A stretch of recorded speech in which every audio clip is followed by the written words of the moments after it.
Look at how beautiful that is.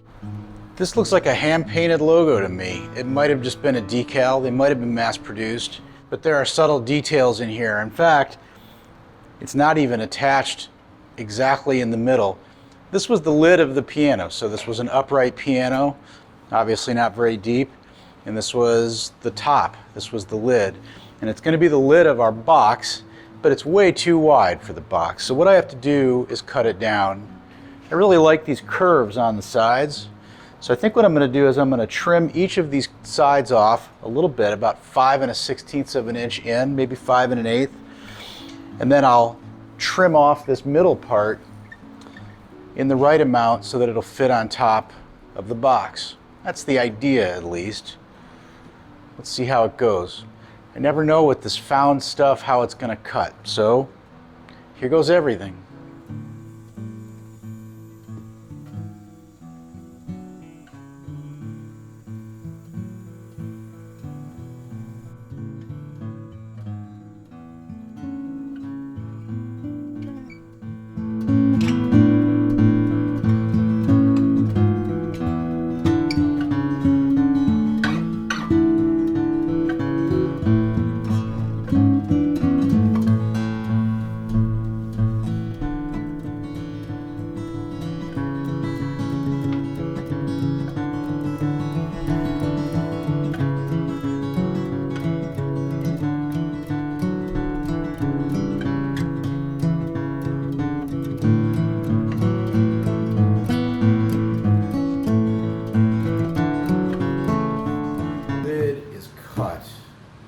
Now I have a choice to make, because as we can see, there are two different ways to do this.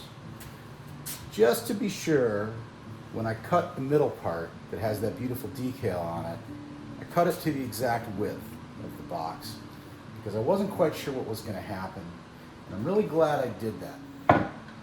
When we take the pieces with the curves, and I've got each side of these, and we set them on here, what we see is they stick out pretty far on the side here.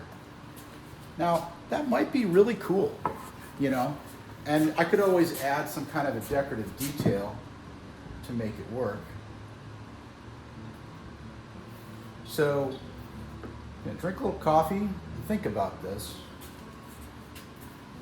But it's sort of a point of no return, because if I'm going to use these curves, then I have to trim down the panel with the decal on it, and there's no going back from that.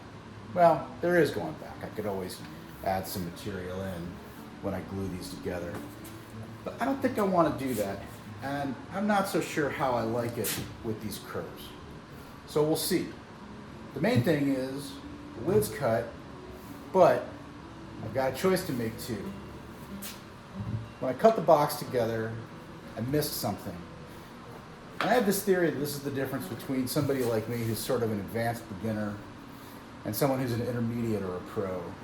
Fewer surprises along the way. So much of your time is devoted to just figuring out how you're going to make the cut. You forget some obvious stuff. The internal dimension of this lid is shorter than the box as I have it made now.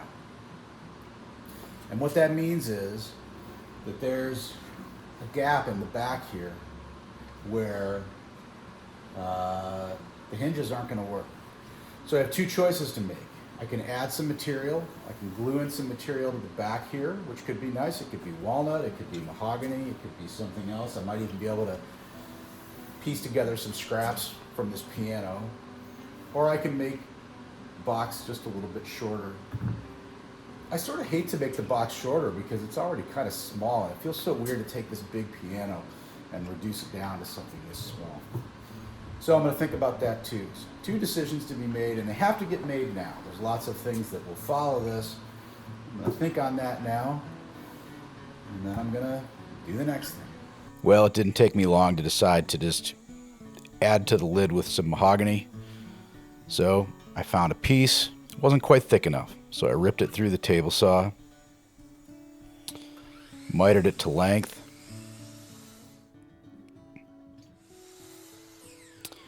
and I'll laminate this together before I plane it to the right thickness. I think it's going to be nice. It'll match those end caps. glue this thing up, and when I come back, I'll resaw it through the table saw to get it close to thickness, pass it through the thickness planer to be nice, and then we'll glue it to the lid. That's it for now. Thanks for watching. Please remember to subscribe and hit that like button. Trying to build a following so we can start to sell some ad space, and your support is really, really super helpful and appreciated. Thank you.